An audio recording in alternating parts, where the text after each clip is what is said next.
I am back with Michael Leander, and last time we got an insight on how to segment our customers before actually working with customer experience.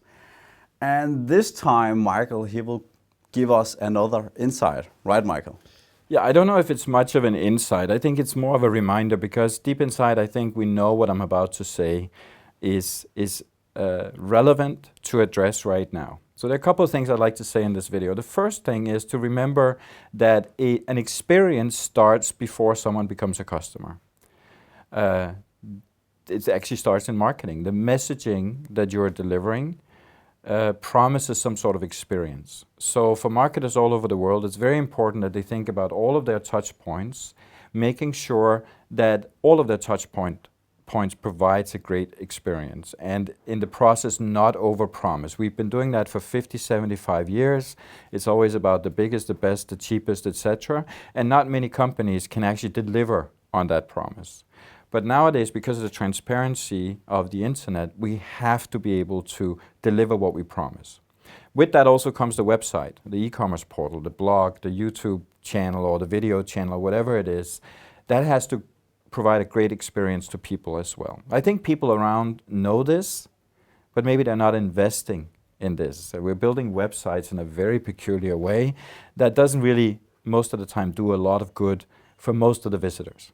There's a lot of friction going on when visiting websites.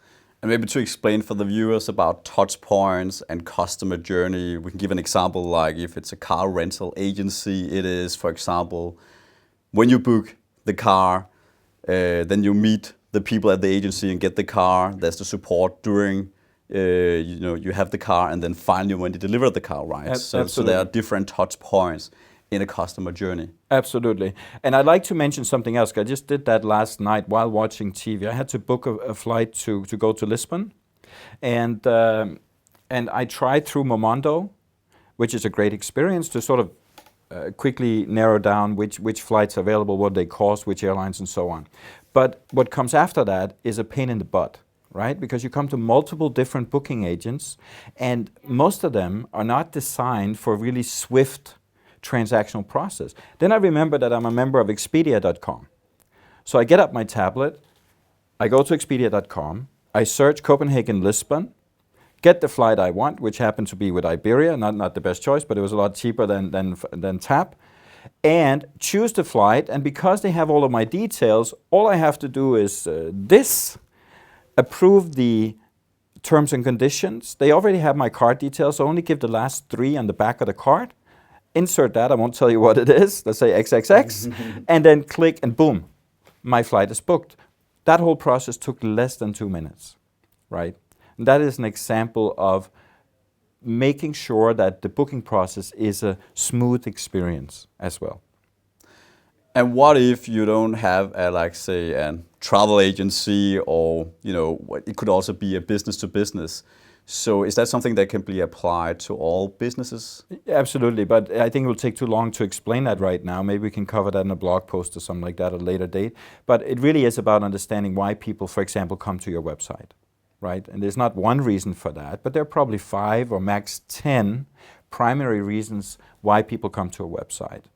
So demystify that, ask customers, what would you hope to find on our website? What would you like to do on that website? And then design that accordingly and make sure that the process is smooth. The other thing I wanted to mention is measuring customer satisfaction or customer loyalty.